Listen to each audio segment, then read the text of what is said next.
All right, the following will be what I did today, the tactics I employed in order to move forward to the goal of learning Italian to a certain level and then building my course. I hope you find it interesting. Any questions, get in touch. All right. Italian. The Italian alphabet. A, B, C, D, E, F, G, H, I, L, M, N, O, P, Q, R, S, T, U, V, Z. There are 21 letters in the Italian alphabet, although you will see words on loan from other languages with words that don't exist in letters that don't exist in Italian. Has, say, 21 letters. There are 5 vowels, A, E, I, O, U, and there are 16 consonants. The 5 vowels, A, E, I, O, U, are always articulated. The mouth is in the same position for every single one of them, but O and E can be short or long, giving us a total of 7 even vowel sounds.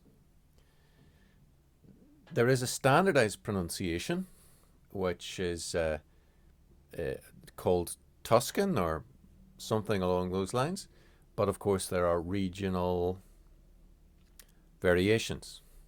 Okay. Italian consonants. There are 11 single consonants: B, D, F, L, M, N, P, Q, R, S, T. Each of these consonants may be doubled. Doubling the consonants creates a more emphatic and longer sound.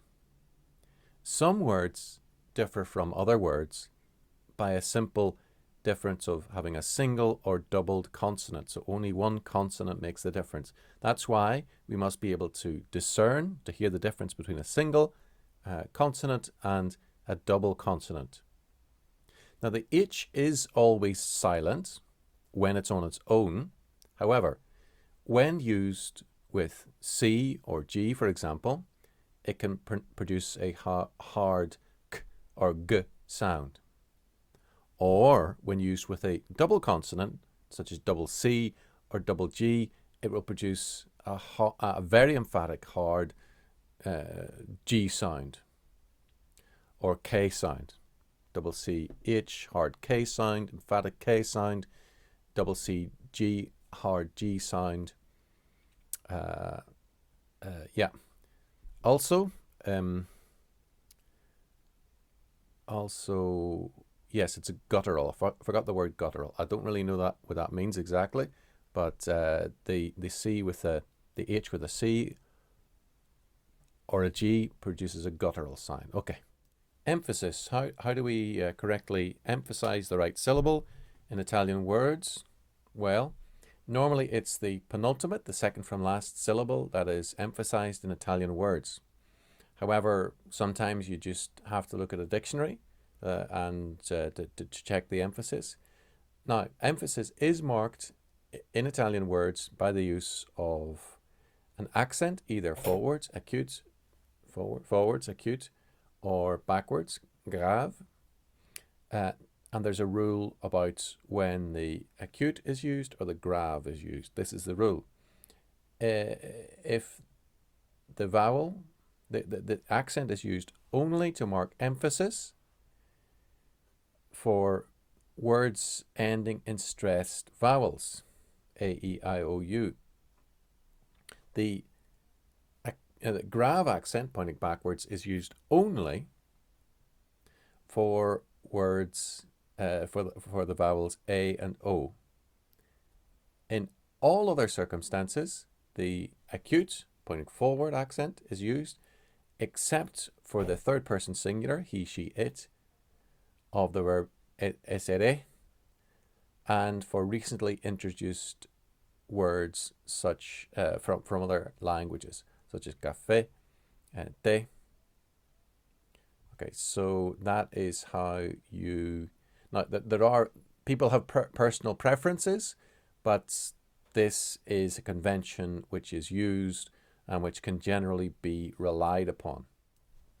So what about when we have 2 or 3 vowels together in Italian? Normally, when we have 2 vowels together, we glide or slide over them, like uomo, man. Or if there are 3 vowels together, we can glide or slide over them. However, one of the vowels is usually clipped off.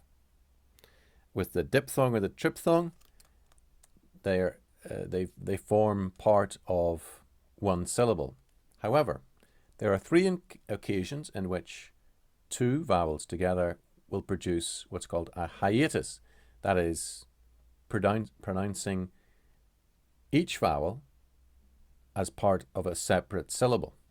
These are when either U or I is not present.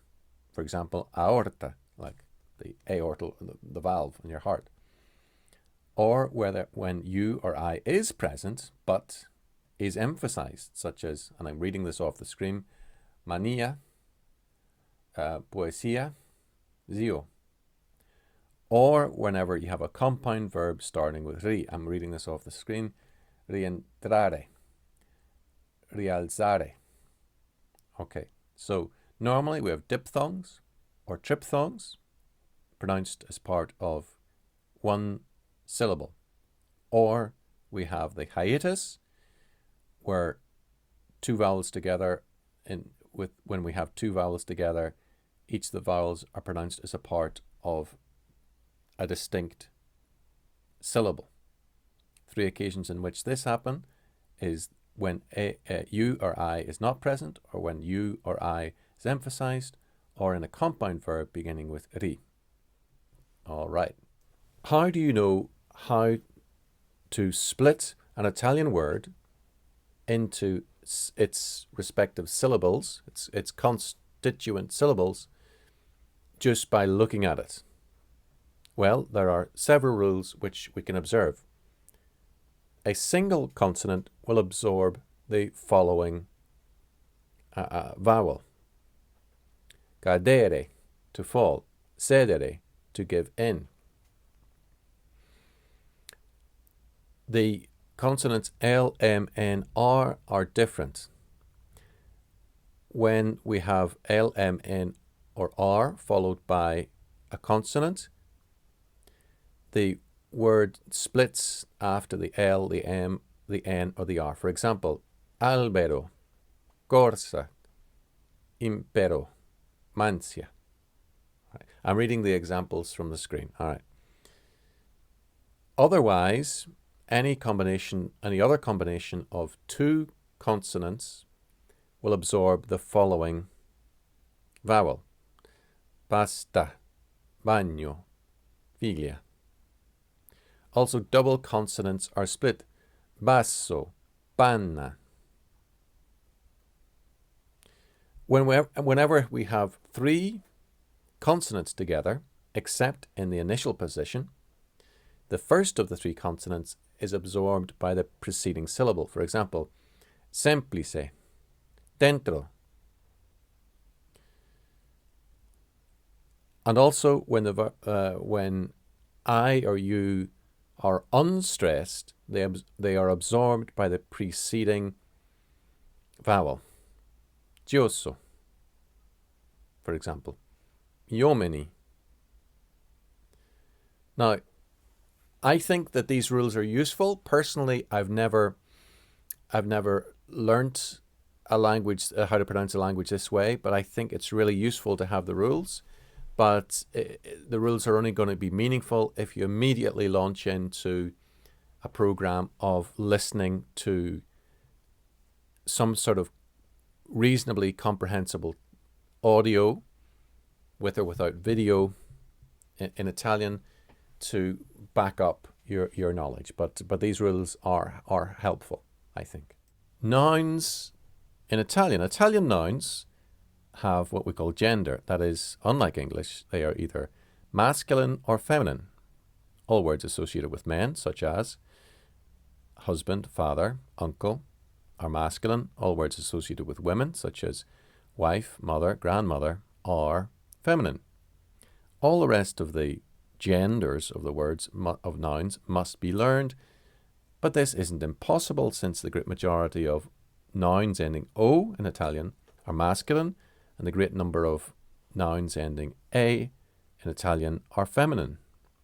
Now, the definite article, which is the in English, is, I must agree, with the noun in gender, that is either masculine or feminine, and number, that is singular or plural.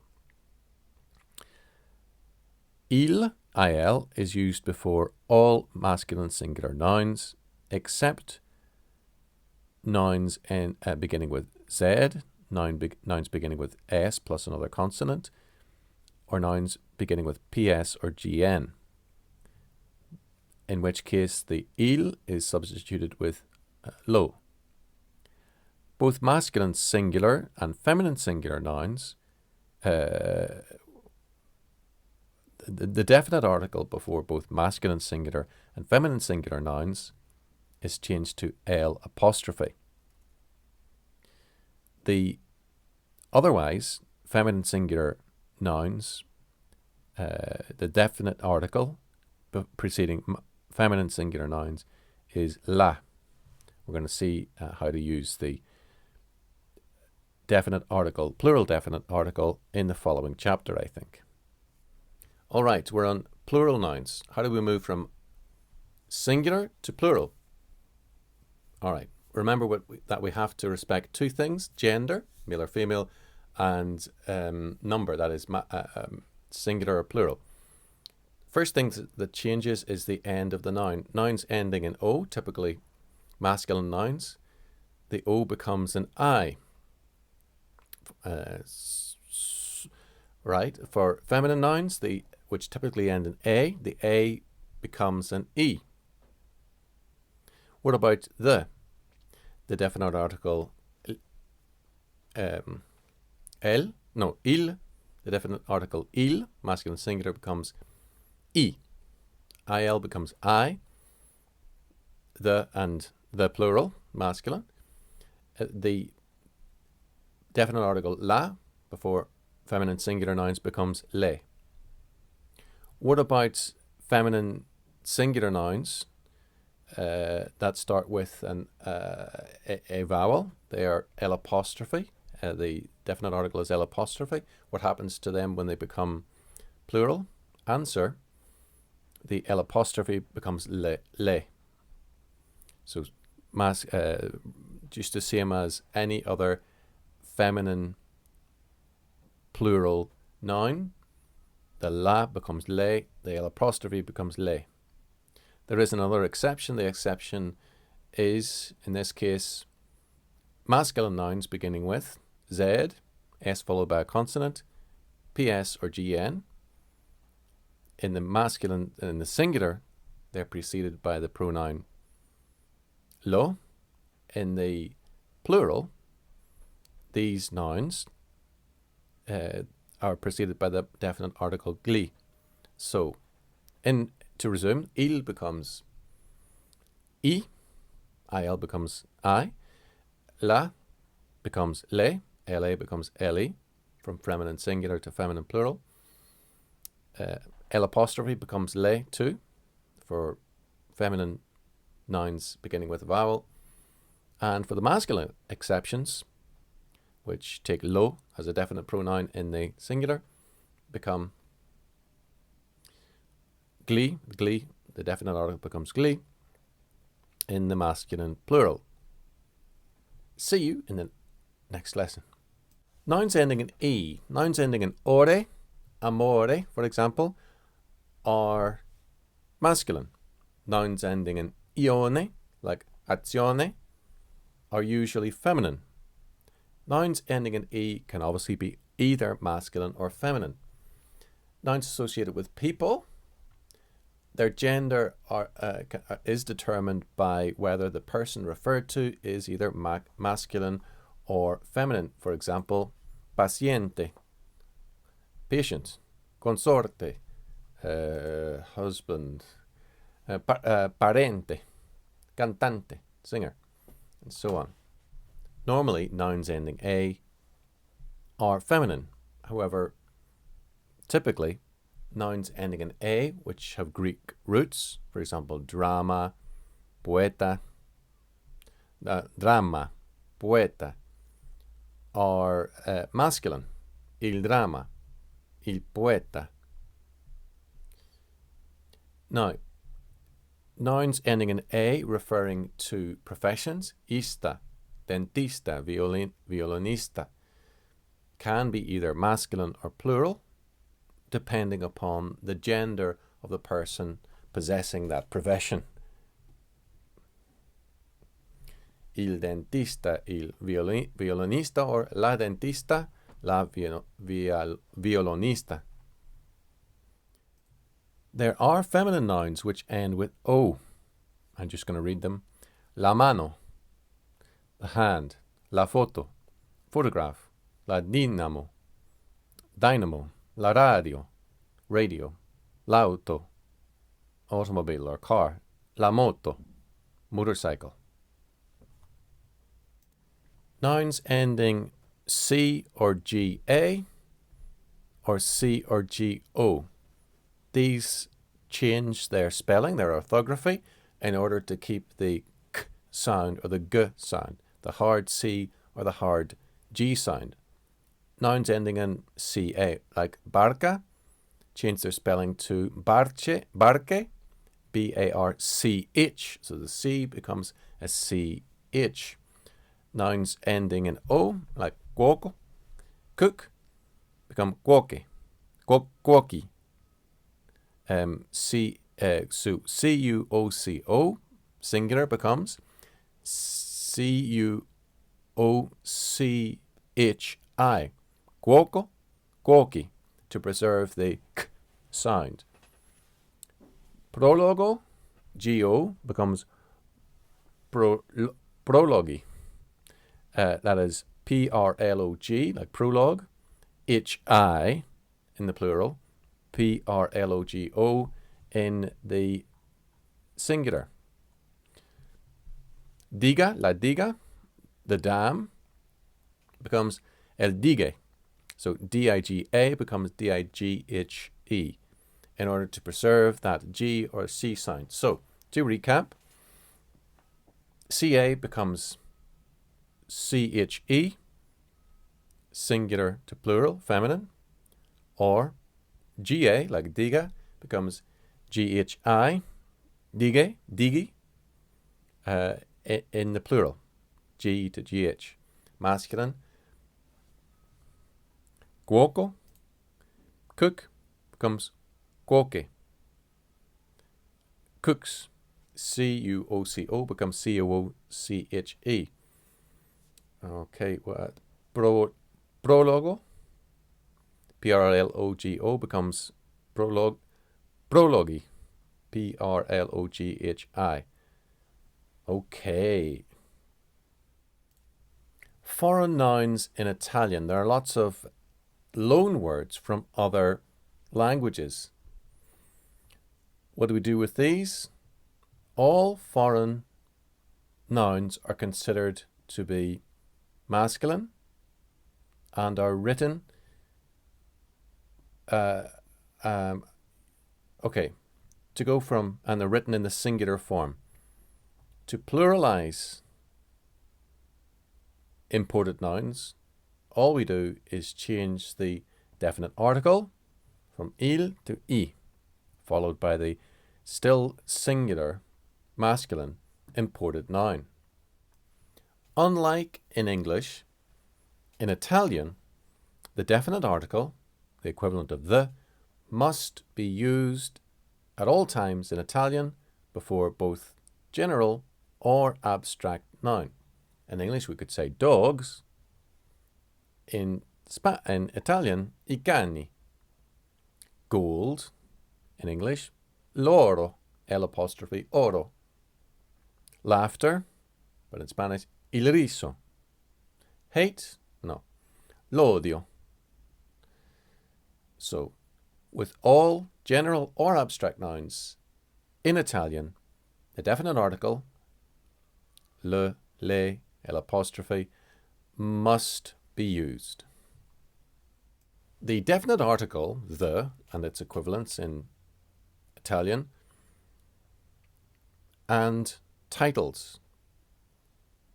A noun of the definite article must be used before a noun which is a title.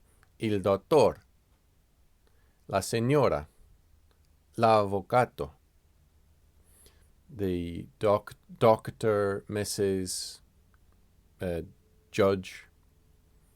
But the definite article must be omitted when you're addressing that person with a title directly.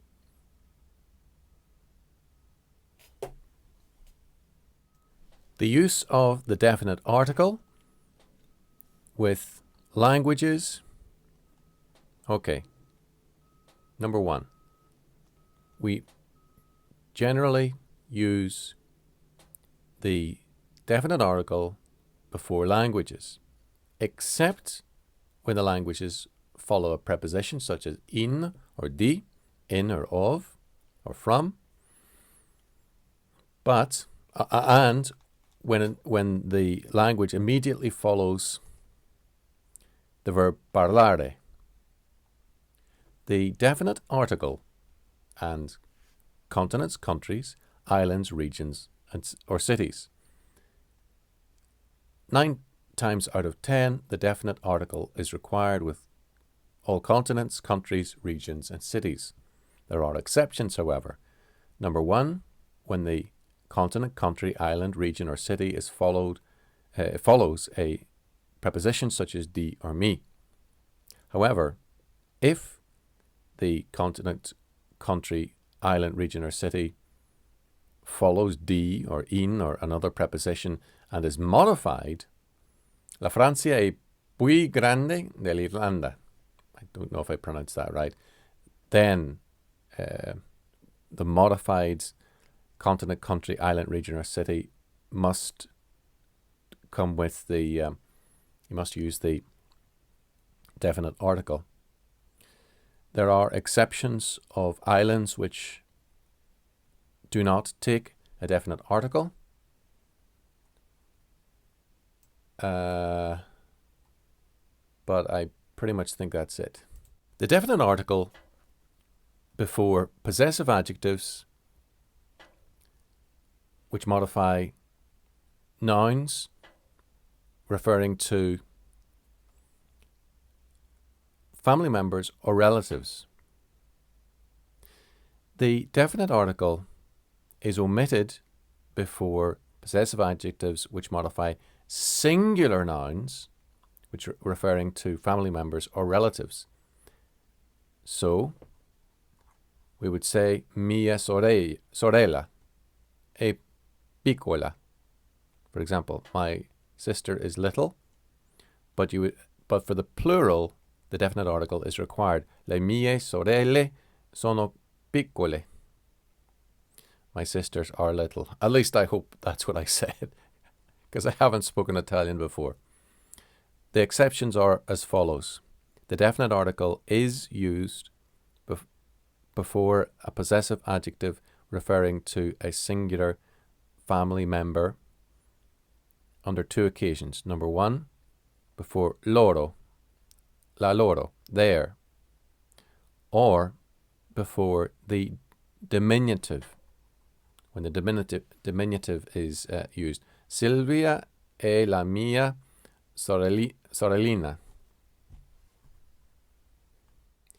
The definite article and days of the week. The definite article is almost always omitted from before the days of the week, except when you're trying to convey a recurrent action. So, andiamo sempre alla spiaggia la domenica. I don't know if I pronounced that right. We always go to the beach on Sundays. Otherwise, it's omitted. When the definite article follows a preposition, then there's a contraction made. Al, allo, al, dal, dallo, dal, sul, sulo, sul, del, dello, del, nel, nello, nel, alla, al, dalla, dalla, sulla, sul, della, del, nella, nel. I don't know what all those mean, but I just outline them in order to recognize them at the previous go around. Okay. A plus I, ai. A plus gli, agli. Or agl. Da plus I, dai. Da plus gli, dagli. The indefinite article in Italian. There are three possible indefinite articles in Italian: un, uno, or una. Un and uno, male, masculine. Una, feminine. Un is used for most every masculine singular noun. Uno is used for masculine singular nouns beginning with either Z, S followed by a consonant, PS, or GN. Una is used for all feminine singular nouns. There is no plural indefinite article in Italian.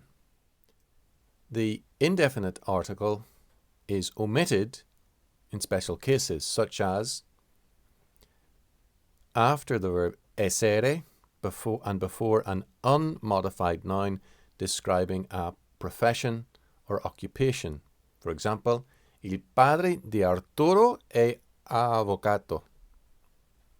Arthur's father is an avocado, a lawyer. But if that noun referring to an occupation is modified, then the article, indefinite article, must be used. For example, Dante è un autore famoso. So autore is modified by famoso.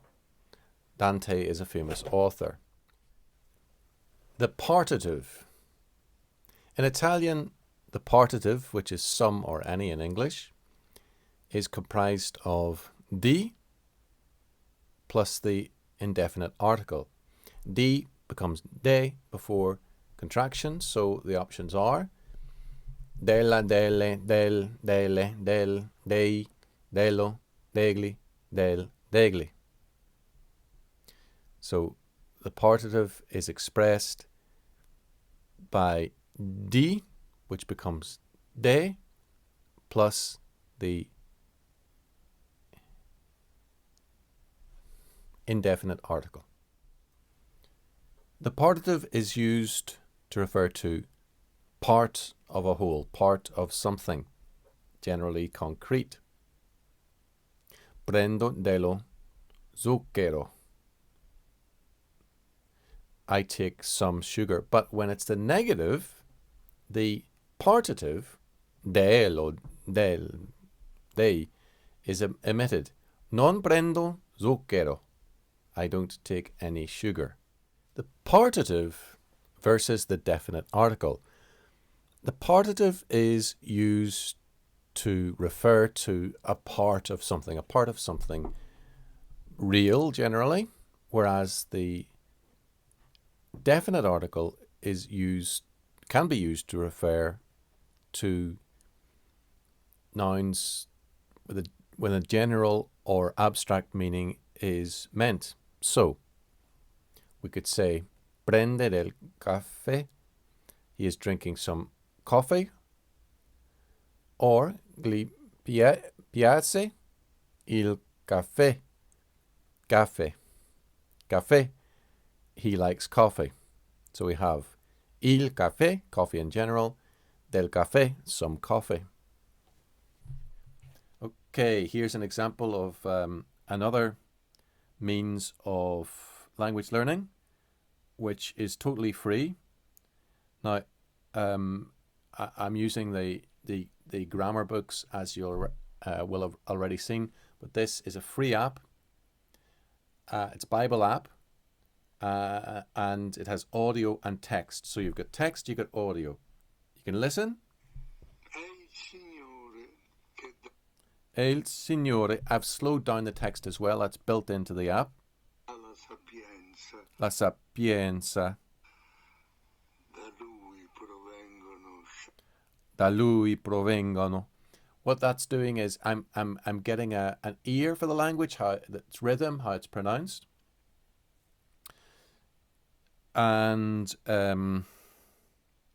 yeah, it's rhythm, how it's pronounced.